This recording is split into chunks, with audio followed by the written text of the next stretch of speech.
carbon dating in the 1980s first appeared to invalidate the Shroud of Turin, recent research has called into question the carbon dating and offered compelling evidence that the shroud supports Jesus' resurrection.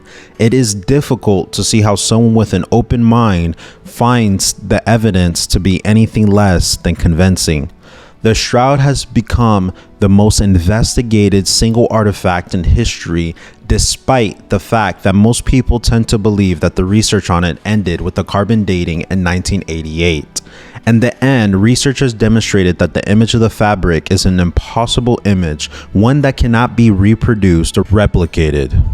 Therefore, a mystery flash of light or electromagnetic radiation had to have produced the image of the shroud. In other words, the evidence suggests that a genuine corpse was wrapped in the shroud before it simply dematerialized without affecting the perfectly formed blood clots. That could only occur through an occurrence similar to the resurrection, which according to the Gospels, released Jesus' body from physical restraints.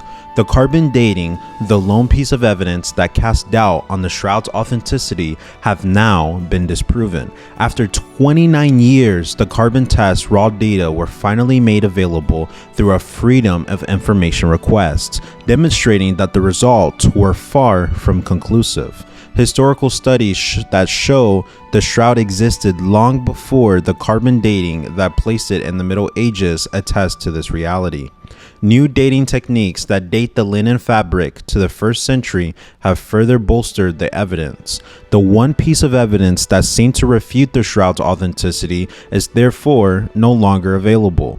12 specialists contributed to the 4-study article that have already been published in peer-reviewed academic journals.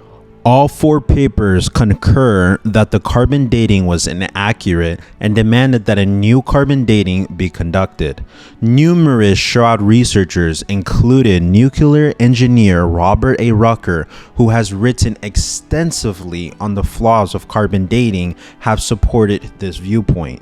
Journalist Phil Bally, a former editor of the journal that first published the carbon dating results, Nature Journal, has also backed the need for a fresh carbon dating. However, for a variety of reasons, including the fact that carbon dating the shroud can never be conclusive because the cloth is visibly tainted and because the test would be harmful, church authorities should resist being pressed into more carbon-14 testing on the cloth.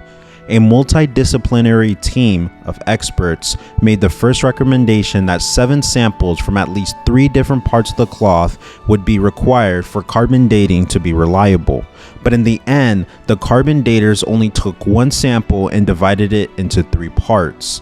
Given that the most recent evidence suggests that the shroud has been polluted by carbon-14, why would the church consent to destructive testing right now, which would necessitate extracting 7 more pieces of the cloth? And why would you do it now when there is greater proof than ever that the shroud is genuine?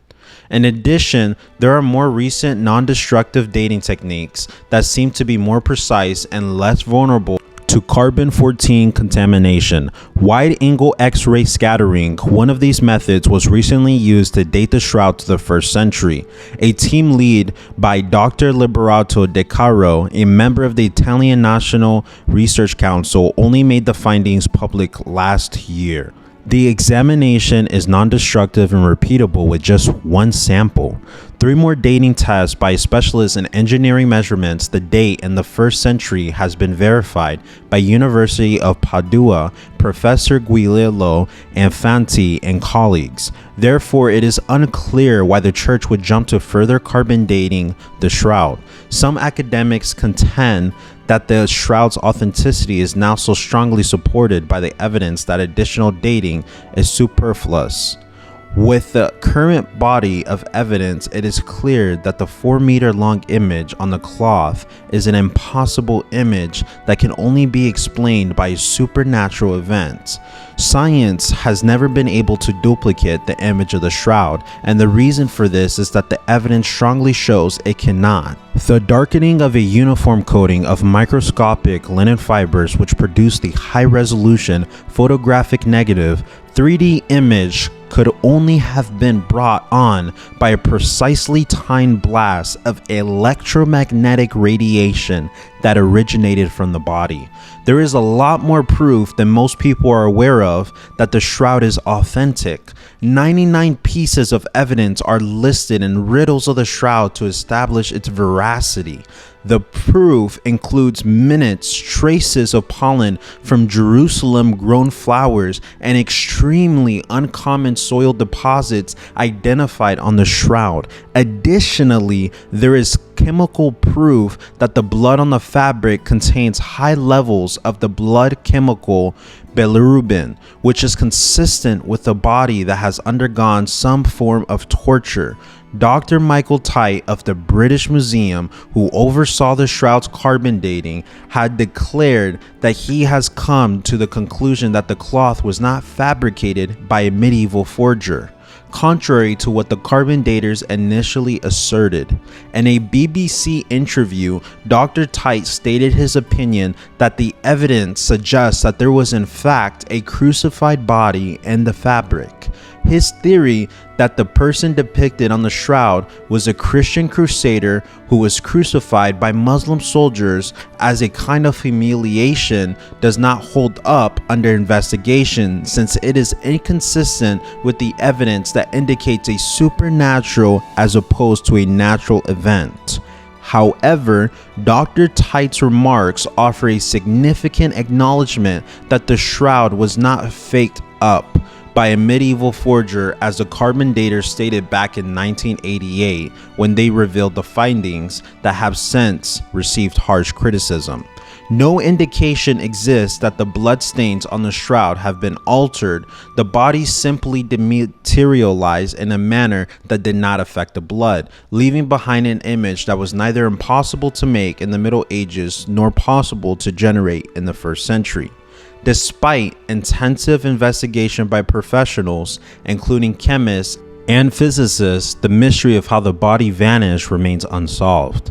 Scientists have discovered that the only item capable of replicating the discoloration on the microfibers on a linen fabric is a blast of light, which is indicated by the impossible weak image that was left on the cloth.